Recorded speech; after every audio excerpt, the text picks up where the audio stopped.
With your Sports on Demand for Saturday, February 2nd, I'm Alex Klein. A fast start, that is what the NMU hockey team desperately needed against Bowling Green.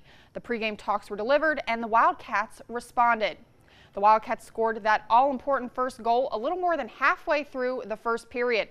Phil Ballou takes the puck behind the BG net. He finds James Vermillion. A simple shot toward the goal, blocked, right to Grant Loven, who went upstairs on Ryan Bednard at 10:36. His 5th of the season. It's 1-0 NMU. Less than 90 seconds later, Vincent DeMay brings the puck into the offensive zone. Ryan Black shoots, stopped, but Luke Volton in the right place to put away the rebound for his 3rd of the campaign. The Wildcats lead by 2. The Falcons, Connor Four, converted on a power play, but the Wildcats stick with their game plan. Still in the first, Adam Rockwood to Troy Loggins to Darian Craighead. He goes upstairs, his 8th of the season. 3-1 after 1 NMU. The Falcons score with less than 30 seconds remaining in regulation, but NMU earns the series split with a 3-2 victory over Bowling Green. And about that quick Wildcat start. There were some players today that had some tough love given to them this afternoon, and as a coach, I just hate doing that. It's the least enjoyable part of my job. But sometimes for the betterment of the player and the betterment of the team, you need to do some of those things. And I thought the guys that received that message today were outstanding in the game. Ate Tolvanen made 13 of his 26 saves in the 3rd period. The Wildcats move into 3rd place, and they travel to Alabama Huntsville next weekend.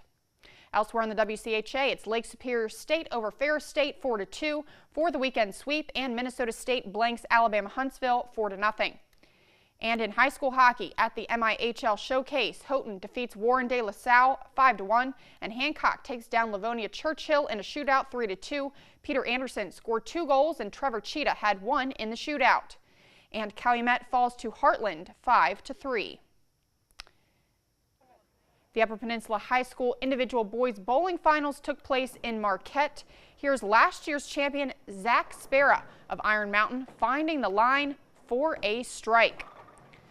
Spera's reaction, which you'll see here, appears to show that he's done that more than a few times, and this young fan was definitely impressed. Several bowlers use the two-hand approach. Robert Papp of Westwood gives us a quick demonstration with a strike on the Brooklyn side. His teammate Stephen Kangas also uses the two-hand method, and he was successful with this effort. The bowlers roll a number of qualifying games, then the top 16 move into the Sweet 16 bracket format with the top seed against number 16, the second seed against number 15, and so on until a champion is decided. So here's a look at the top 8. Westwood's Alex Miller is your 2019 UP Boys champion, who defeated Keenan Johnson of Marquette in the finals 348-326. Tied for 3rd, making it to the semifinals, Alex DuPont of Ishpeming and Zach Spera of Iron Mountain. And 7 schools converged at Westwood High School for the Mid-Peninsula Conference Wrestling Meet. This is the 189-pound final between Ishpeming's Andre Walsh in the blue shirt and gray shorts and Negaunee Leo Helpe. Walsh started the match very well, getting Helpe on his back, but he couldn't get the shoulders on the mat for the pin. Helpe slowly gained momentum, and in the 3rd round, he was able to turn Walsh on his back and record the pin at 5:18 to win the conference title. At 215 pounds, Marquette Challenge champion and UP champion Sam Gillis of Westwood in red recorded a technical fall over Gladstone's Cole Dawson. At 285 pounds, Westwood's Jackson Vinland in the red faced Manistique's Isaac Brewster in green. Vinland was able to flip Brewster over early in the 2nd round and get the pin at 241. Iron Mountain only had 10 wrestlers, but the Mountaineers won 4 classes in the light and middleweights and took home the team title. So here's a look at the results. Iron Mountain taking home the title with 174 points, Westwood at 2nd with 158.5, and Gladstone in 3rd at 136.5.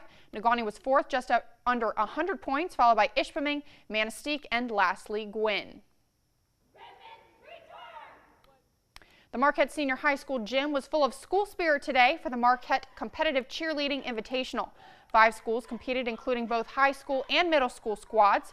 The day was broken up into 3 rounds, showcasing their jumping, gymnastics, and stunting skills, all scored on their accuracy, enthusiasm, and difficulty. Besides placement, Marquette is putting an emphasis on UP Pride this year and supporting the competition. We'll have more on this story tomorrow, including the winners on your TV6 Late News. And in GLIAC men's basketball, NMU defeats Purdue Northwest 86-74. Naba Eccles and Isaiah Johnson both scoring 20 points each. And Michigan Tech falls to Parkside 82-74. Tieran Powell leads the Huskies off the bench, going 12 of 15 from the floor and 27 points. And Lake Superior State takes down Saginaw Valley State 87-72. On the women's side, Michigan Tech defeats the Rangers 60-47. Elizabeth Kelleher, Ellie McKay, and Cassidy Trotter all had 17 points each for the Huskies.